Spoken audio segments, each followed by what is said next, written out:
하나님의 말씀 레위기 2장 2절, 11절, 13절 세 구절을 봉독하겠습니다.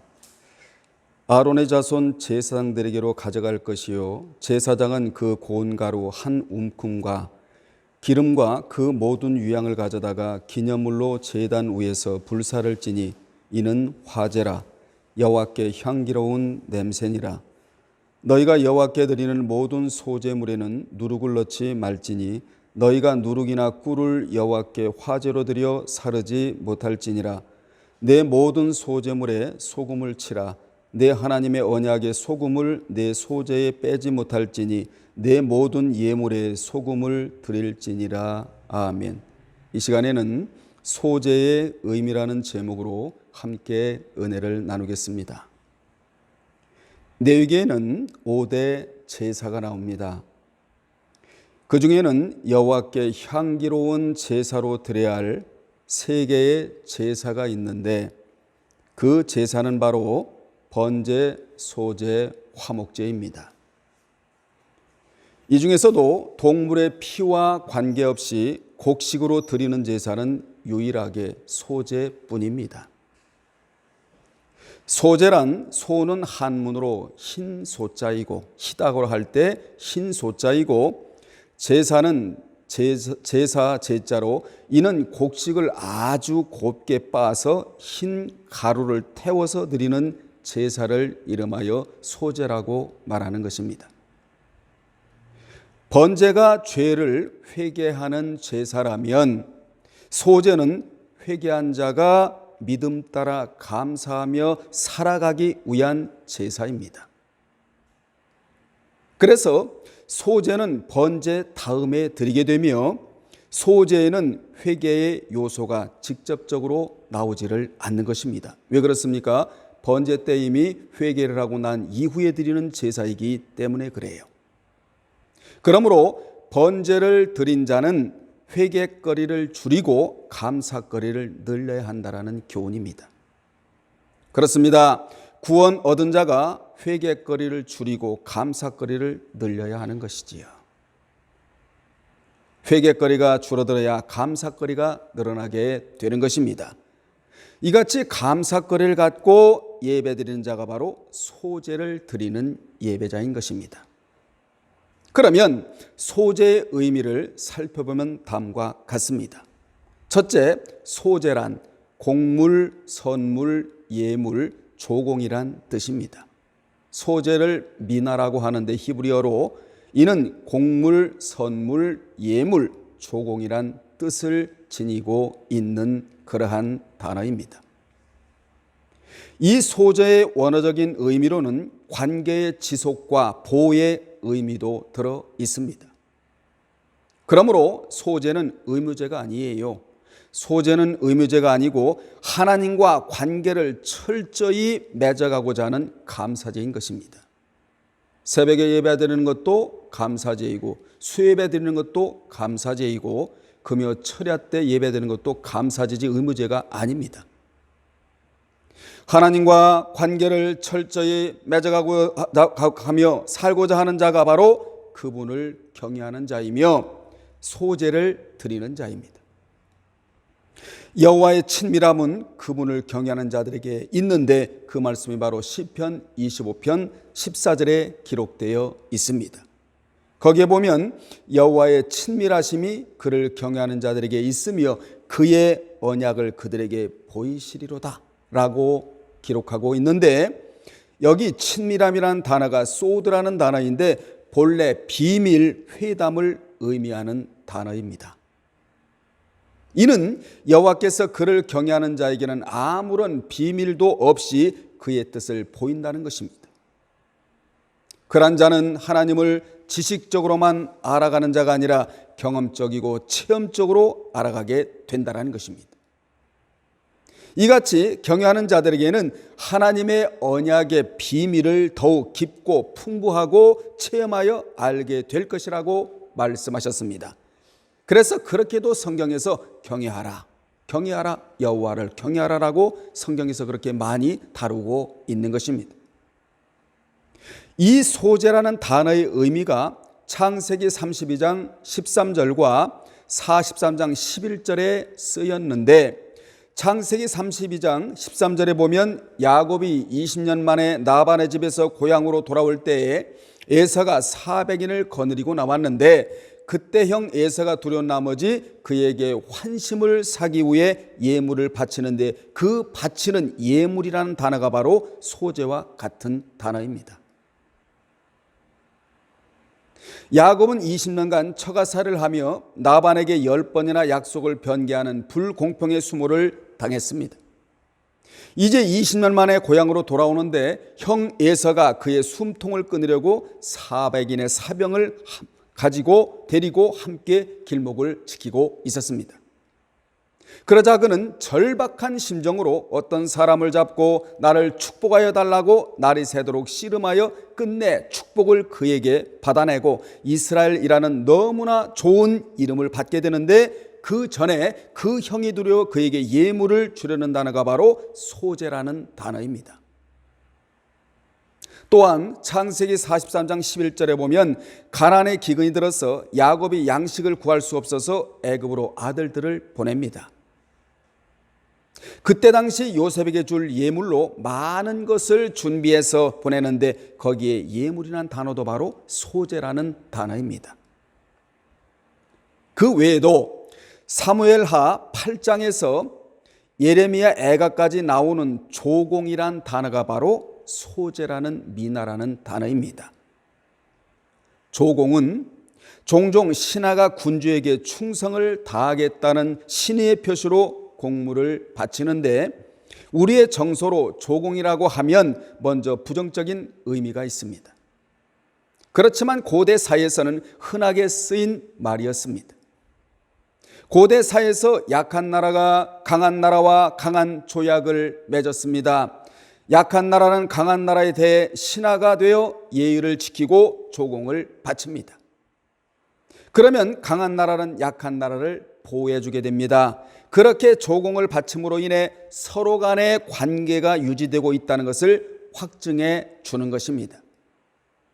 하듯이 우리도 약한 존재들이기에 강하신 하나님이 우리와 언약을 맺으셨습니다.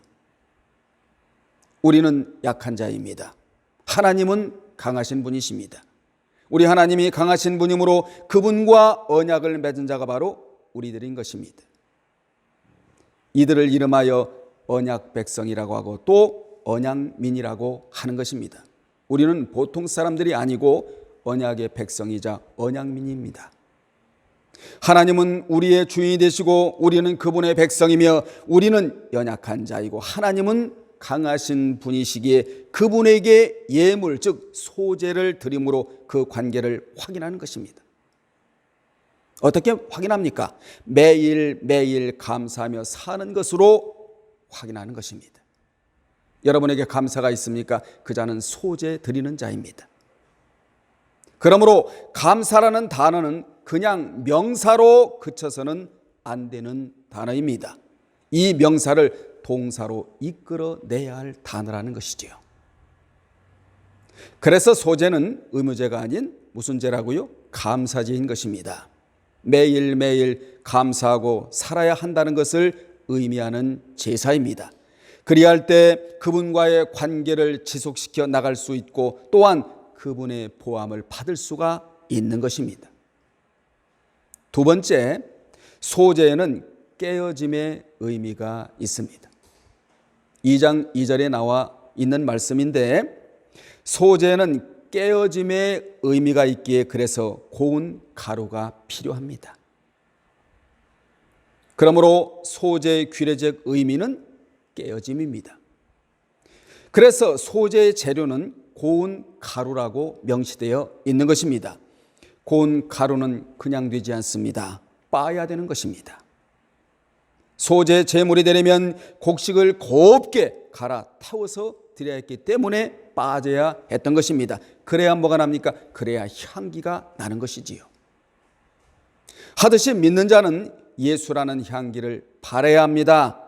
갈지 않고 곡식 알갱이를 그대로 드리거나 거칠게 갈아서 드리면 안 되는 이유는 향기가 나지 않기 때문입니다. 그러므로 고운 가루를 들이기 위해서는 곡식 덩어리를 먼저 깨고 곱게 갈아서 더 이상 갈 수 없을 때까지 정성스럽게 다듬어서 드려야 하는 것입니다. 이같이 소재에는 뭐가 들어갑니까? 정성이 그만큼 들어간다는 것이에요. 그러면 곡식을 곱게 빻으라는 의미는 무엇입니까? 세상 사람들이 가지고 있는 거친 고집, 이거 빻아야 합니다. 아집도 빻아야 합니다. 시기도 빻아야 합니다. 분쟁도 빻아야 합니다. 다툼도 빻아야 합니다. 이기심, 자아, 자만심, 욕심들이 완전히 부수어져 하나님이 원하시는 예배자의 모습이 되어야 한다는 의미입니다. 옛 모습이 아닌 새 모습으로 바뀌어야 소재의 사람이 된다는 것입니다. 옛 행실의 삶이 새 행실로 바뀌어야 소재의 사람이 된다는 것입니다. 저와 여러분은 소재의 사람이 되어야 될 줄로 믿습니다. 하나님 앞에서 깨끗하고 순전한 상태가 되어야 한다는 것입니다. 왜 이렇게 되어야 합니까? 우리는 거룩하신 하나님께 예배드리는 예배자들이기 때문이라는 것입니다. 예배자는 이렇게 달라야 한다는 것이에요. 예배자는 덩어리가 변하여 가루가 된 자들입니다. 내가 이제 하나님께 철저히 순종하겠다는 결단의 자세가 된 자들이 바로 가루라는 거예요. 여러분은 아직도 덩어리입니까? 아니면 가루입니까? 아니면 지금 갈아지고 있습니까? 아직까지 이것도 저것도 아닙니까? 오늘 말씀을 들으시면서 갈아지시기를 주 이름으로 축원합니다. 하나님은 덩어리의 제사는 받지 않으세요. 가루의 제사를 받으십니다. 예수 그리스도께서도 자신을 깨어서 화목제물로 드리시지 않았습니까? 교회는 복과 구원만 이야기하는 곳이 아니에요. 깨어짐을 이야기하는 곳이 교회인 것입니다. 깨어짐을 이야기해야 우리가 깨어질 것이 아니겠습니까? 변화될 것이 아니냐 그 말이에요. 그래서 교회는 영적 학교인데 그 학교에서 주로 다룰 학문이 뭐냐? 깨어짐이라는 학문을 다뤄야 된다는 거예요. 여러분이 잘 아시는 다윗, 의미적으로 깨어짐의 학교에 들어가 공부한 자가 다윗이었습니다. 그러나 사울은 깨어짐의 학교에 입학도 하지 않은 자가 사울이었습니다. 다윗이 깨어짐의 학교에 들어가 공부하다 보니까 자기 속에 살아있는 누가요? 사울이 들어가 있다는 것을 발견하게 되는 것입니다. 그래서 얼마든지 사울을 죽일 수 있었지만 내가 아직 내 안에 사울을 처리하지 않고 어떻게 저 살아있는 사울을 내가 처리할 수가 있겠는가 하면서 깊이 성찰하고 자성하면서 내 안에 있는 사울부터 처리하고자 온갖 노력을 했던 자가 바로 다윗이었습니다. 우리 안에도 살아있는 사울이 들어갈 수 있습니다. 아말렉이 들어가 있을 수가 있습니다. 이것을 처리하는 방법이 빻아야 된다는 것이지요. 오늘 이 시간 이후부터 고집을 빻으시길 바랍니다. 아집을 빻으시길 바랍니다. 하나님이 받으실 만한 소재의 사람이 되라는 것이 오늘 본문이 주는 주된 교훈이에요. 여러분은 깨어짐, 이 소리를 많이 듣고 살아야 합니다. 그런데 듣기 싫다고 안 듣고 이것을 이야기하지 않으면 깨어지지를 않아요. 깨어지지 않는 모습으로 감사제인 소재를 드린다면 규례와 어긋나고 마는 것입니다. 사랑하는 여러분들, 예배는 생명입니다. 예배는 능력입니다. 예배는 보장이에요. 우리의 예배가 살지 못하는 것도 어찌 보면 깨어지지 못한 채로 드리는 덩어리 예배가 되기 때문입니다. 하나님 앞에 진정한 예배를 드리시길 원하십니까? 살아있는 예배를 드리시길 원하십니까? 이러한 것들을 다 부숴내기를 주님의 이름으로 축원합니다. 세 번째, 소재에는 기름과 유향을 추가해야 합니다. 소재는 먼저 고운 가루가 되어 그 위에 기름과 유향을 부어야 합니다. 고운 가루에 기름과 유향을 붓는 의미는 무엇입니까? 크게 두 가지로, 먼저는 가루가 되어야 성령의 인도를 받을 수 있다는 의미입니다. 유향은 무엇입니까? 유향은 기도를 상징합니다. 그러므로 성령의 인도를 받는 자는 기도는 저절로 나오게 되어 있다는 거예요. 또한 기쁨을 의미해요. 우리의 삶에는 기쁨이 있어야 한다는 의미입니다. 예배드리는 자는 기쁨이 고운 가루에 부어져야 한다는 의미입니다. 성령의 인도받고 사는 자에게는 기쁨이 일어나게 되어 있습니다. 그분은 기쁨의 영이자 희락의 영이시기 때문입니다. 이러한 은혜는 가라진 자에게 해당되는 말씀이기도 합니다. 가라지지 않고 통 밀린 자는 기쁨이 일어나지를 않아요. 여러분 마음에 기쁨이 일어나길 바랍니다. 유향은 기도를 상징하지만 동시에 그리스도의 향기를 상징하므로 우리는 그 향을 바라는 자들이 되어야 합니다. 향의 반대는 무엇입니까? 악취 아닙니까? 향은 인격에서 나오는 것인데 인격이 주님을 닮아가는 자들에게서 나타나는 특징이 바로 향을 바란다는 것입니다. 어떤 향입니까? 예수 그리스도의 향을 말씀하고 있는 것입니다. 그분의 향을 바라지 않으면 악취를 발생시킵니다. 그런 자가 가는 곳에는 분열이 일어나게 되어 있는 거예요. 인격이 변화되지 않는 자에는 악취가 납니다. 그러나 예수 그리스도의 내적 인격을 닮아가는 자들에게는 예수 그리스도의 향내가 나게 되어 있다는 것입니다. 이 향을 바라라는 것이지요. 고운 가루에 기름과 유향을 붓는 또 다른 의미는 헌신의 의미입니다. 신앙은 이렇게 발전해 나가는 것입니다. 통밀이 깨어지고 그 자리에 성령의 인도를 받고 그러면 기도가 나오며 그러한 자에게 기쁨과 헌신의 단계로 발전해 나가게 된다는 것입니다. 특히 고운 가루에 기름과 유향이 첨가되면 헌신의 사람이 되는 것입니다.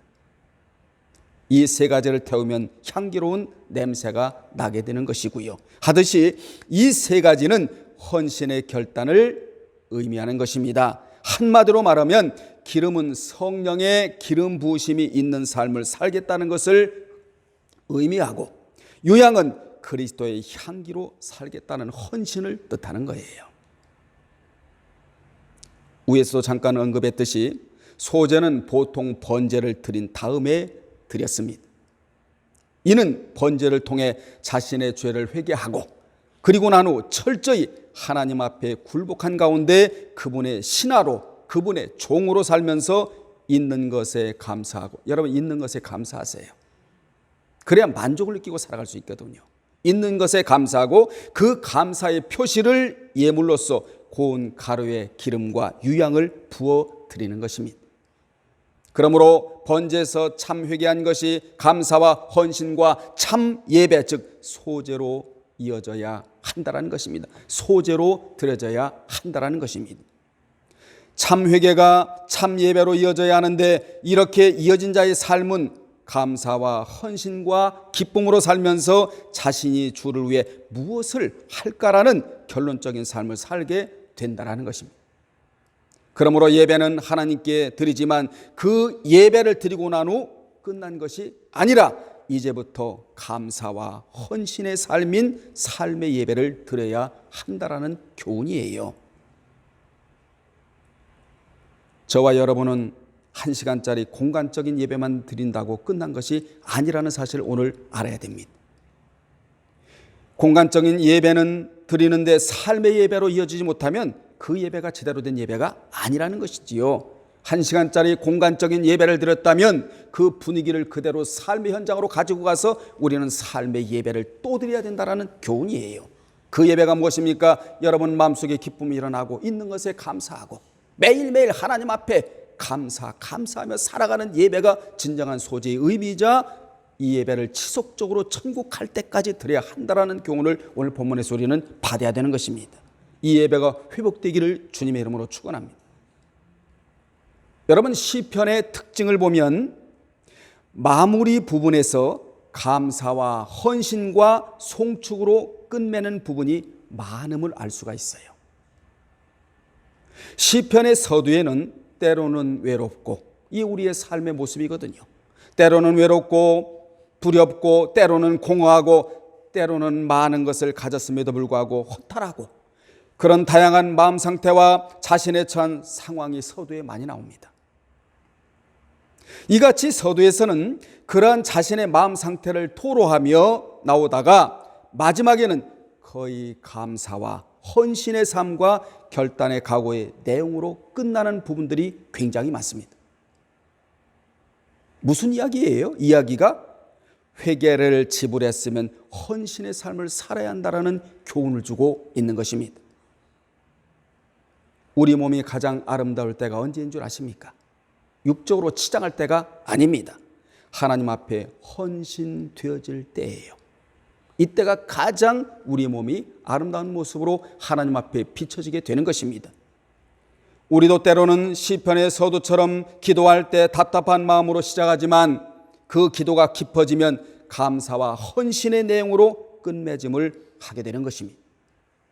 어찌 보면 기도라 왔다가 결단만 하고 가는 셈인지도 몰라요. 그런데 기도하러 왔다가 결단하고 돌아가는 기도는 살아있는 기도예요. 네 번째입니다. 소재에 금지해야 할 것은 누룩과 꿀입니다.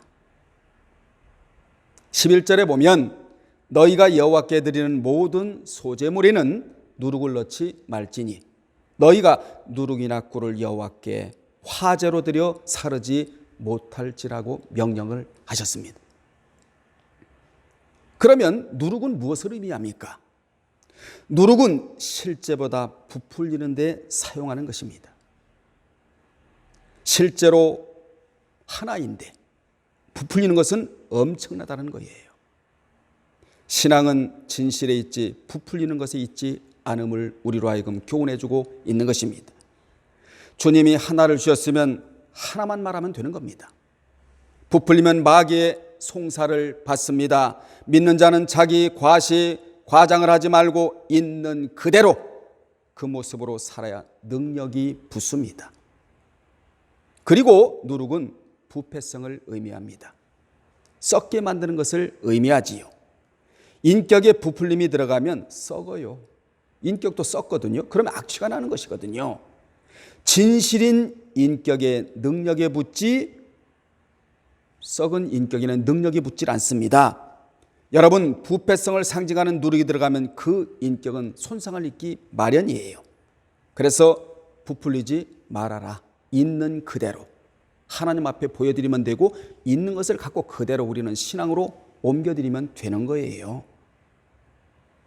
그 다음에 꿀은 무엇을 의미하느냐 하면 꿀은 달콤하지만 현실적으로 불에 잘 견딜 수 없습니다. 꿀은 불에 금방 끓어 태워지는데 그때 악취를 내게 되는 거예요.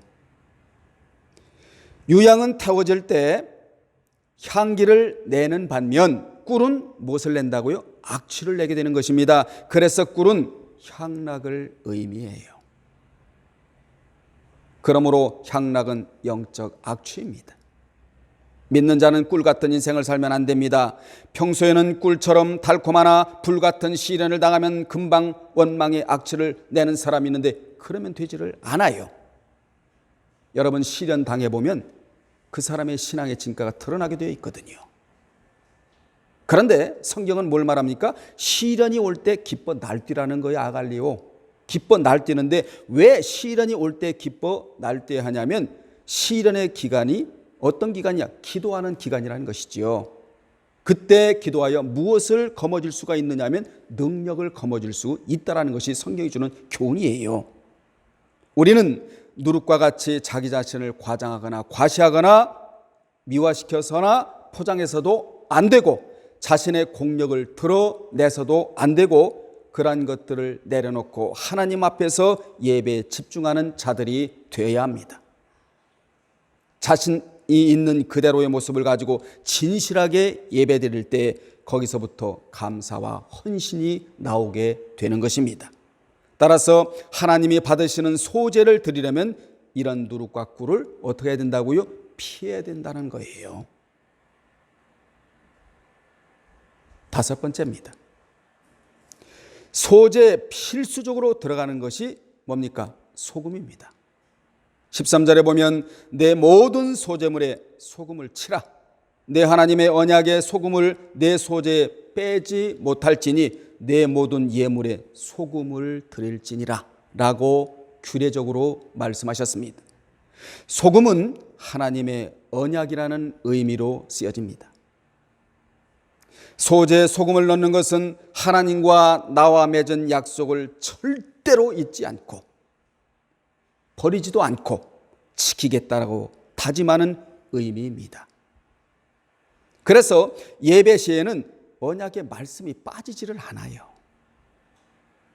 여러분의 삶 속에서도 언약의 말씀이 빠져나가면 안 됩니다.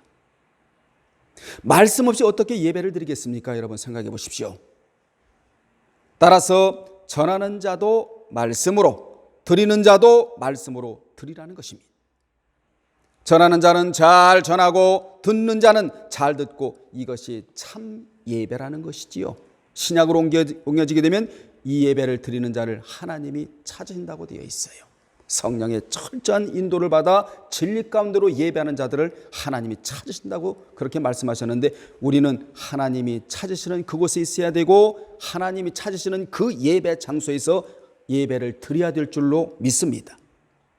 그러므로 예배 시에 언약을 지키시는 신실하신 하나님의 그 약속을 붙잡고 그 언약에 나의 삶을 맡기며 나도 그 언약의 테두리 안에서 살겠다고 다짐하는 자들이 되어야 합니다. 우리의 기쁨도, 우리의 감사도, 우리의 헌신도, 성령의 인도와 기도도 다 어디에 있습니까? 언약 가운데 있는 것입니다. 은사도 언약 가운데 있는 것이고 모든 것이 다 언약 가운데 있는 것이에요. 우리는 하루하루를 그 영원히 썩지 않은 손과 같은 언약에 의지하며 살아가야 합니다. 천국에 가면 상급 심판대에서 하나님이 물으실 것입니다. 어떻게 말입니까? 너 무엇과 함께 살았느뇨? 안 물으실 것 같아요? 분명히 물으세요. 그때 여러분은 예 하나님 언약과 함께 살았습니다. 이 대답을 내놓아야 합니다. 언약과 함께 살았다고 말입니다. 그러면 하나님이 그래 너는 내 백성으로 살았구나. 힘들고 어려운 세상을 언약을 붙들고 잘 견디고 산 것을 내가 안다고 하실 것입니다. 그러시면서 더 높은 곳에 올라가라고 분명 말씀하실 것입니다. 이것이 여러분의 최고의 영광인 거예요. 최고의 영광은 이 땅에 있지 않습니다. 상급 심판대에서 통과한 이후에 저 높은 곳에 올라가는 영광이 여러분의 최고의 영광인 거예요. 아멘. 여러분 앞으로 이 자리에 있기를 주님의 이름으로 축원합니다. 결론 내리겠습니다. 이 소재는 계속하여 반복적으로 들어졌어요. 본문이 지나가면서 레위기 2장 오늘 본문이 지나가면서 이스라엘에는 매일 아침과 저녁에 번제 후에 이 소제를 드렸다고 민수기 28장 1절로 6절에 자세히 나옵니다. 상번제를 드렸다는 거예요. 먼저 무슨 제사를 드리고요? 번제를 드리고 아침에는, 저녁에는 무슨 제사를 드리고요? 소제를 드렸다는 겁니다. 매일 이 본문이 지나가면서. 이는 하루가 열어지면 아침에는 오늘 하루를 살면서 회개거리가 없기를 원하나이다. 이런 마음으로 번제를 드리라는 거예요. 회개거리가 없기를 원하나이다. 라는 마음으로 결심을 번제 때에 드리고, 저녁에 소제 때는 하루를 그렇게 살게 해주셔서 감사드리나이다. 라는 의미로 드려진 제사가 소제였던 것입니다. 이러한 삶이 바로 우리의 한날이 되어야 합니다. 그래서 한날은 소중한 거예요. 어떤 자에게 소중합니까? 하나님 하루를 살아가면서 회개거리가 없도록 도와달라고 기도하는 자, 하루를 살아가면서 회개거리를 줄이고 감사거리를 늘리는 자, 이 자의 삶은 소중한 삶입니다. 우리 힘들고 어려운 세상을 살아가면서 이런 삶을 살아가자 이 말이에요. 아멘. 이것이 무슨 삶이라고요? 소제의 삶입니다.